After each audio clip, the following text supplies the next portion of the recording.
लेकिन ये ट्रिप थोड़ा भी वैसा नहीं था जैसा हमने सोचा था। अब ना ही मैं कुछ समझ पा रहा था और ना ही वाइफ, बस चले जा रहे थे। होटल पहुंचते ही जो मैंने रिसेप्शन पे सुना वो मेरा होश उड़ा देने के लिए काफी था। मेरा होटल कैंसिल हो चुका है। रात के 11 बज चुके हैं।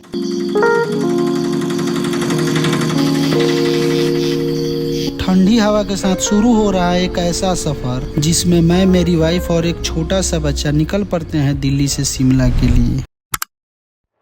लेकिन ये ट्रिप थोड़ा भी वैसा नहीं था जैसा हमने सोचा था।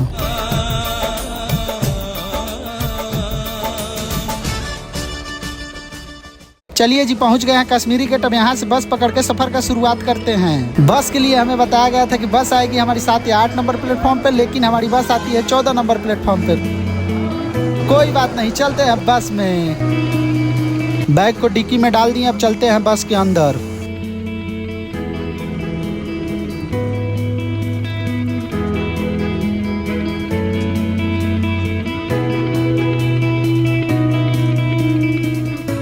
बस के अंदर हमें 2 कंबल मिलता है ओढ़ने के लिए, तभी हमारी बस चल पड़ती है। इस बस के साथ साथ हमारे अंदर भी एक गहरी सोच चल रही थी। क्या सब कुछ प्लान के मुताबिक होगा ना? रास्ते में कोई दिक्कत नहीं आएगा ना? होटल में कोई परेशानी नहीं होगी ना? क्या वाइफ कंफर्ट रह पाएगी और बच्चे को ठंड से कैसे बचाएंगे? यही सभी सोचते सोचते मुझे भी नींद आ जाता है। सुबह की किरणें नींद खोल देती है। बेटा गोद में चैन से सो रहा था और वाइफ की आंखों में वही प्यारा सा सुकून था। सफर के थकान के साथ खुशी का एक मिला जुला एहसास था।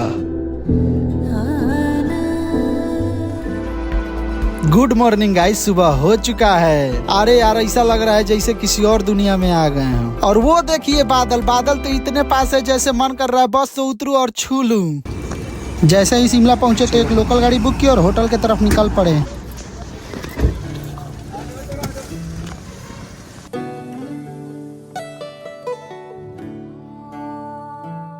लेकिन असली झटका तो वहीं लगा। होटल पहुंचते ही जो मैंने रिसेप्शन पे सुना वो मेरा होश उड़ा देने के लिए काफी था। मेरा होटल कैंसिल हो चुका है। और वो भी जानते हैं किस कारण से?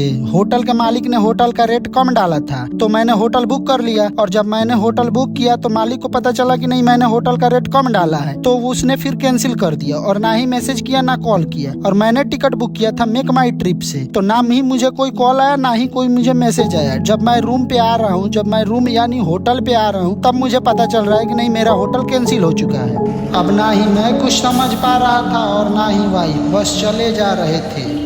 लेकिन वो कहा जाता है ना कि सफर में हिम्मत नहीं हारने का, तो मैं फिर उसी ऐप से दूसरा होटल बुक किया। इस बार सब सही था। रूम में पहुंचते ही ऐसा लगा जैसे जंग में कोई किला जीत लिए हो। अब खाना मंगाते हैं, खा के आराम करने लगते हैं। शाम को हम निकल चुके थे चर्च, मॉल रोड और बहुत सारी प्राकृतिक सौंदर्य देखने के लिए। लेकिन एक छोटी सी दिक्कत थी और वो छोटी दिक्कत बड़ी दिक्कत बनते जा रही थी। दिक्कत ये हुआ कि पहाड़ की चढ़ाई में बाबू को लेकर नहीं चढ़ पा रहे थे। तभी मुलाकात होती है इन महाशय से। ये महाशय पैसा तो लेते हैं लेकिन हमें देते हैं सबसे परफेक्ट चीज। बहुत सारा चीज घूमने के बाद अब बाबू को भूख लगने लगा था, तो उसके लिए हमने एक होटल में वेज फ्राई राइस ऑर्डर किया। इसकी भूख के लिए हम टेंशन में थे और इसकी शरारत कम होने का नामे नहीं ले रहा था। बहुत देर से चेहरा उदास था, लेकिन अब मुस्कान आ चुका था चेहरे पे। ये मुस्कान का राज है कि कुछ तो अच्छा हुआ। आप अभी भी एक चीज भूल रहे हैं, जानते हैं क्या? ये शिमला है सर, यहाँ मौसम बदलते देर नहीं लगते। तो हमारे साथ भी वही होता है, मौसम बदलते ही काफी ठंड बढ़ जाता है। तो हमने साल लेने का डिसाइड किया। अरे ट्रिप है यार, ट्रिप पे खर्च नहीं किए तो क्या किए। रात के चहक चाम में शिमला का एक अलग ही निखार था। तभी किसी की नजर लग जाती है और मजबूरन हमें घर जाना पड़ता है। चैनल को सब्सक्राइब कर लो यार।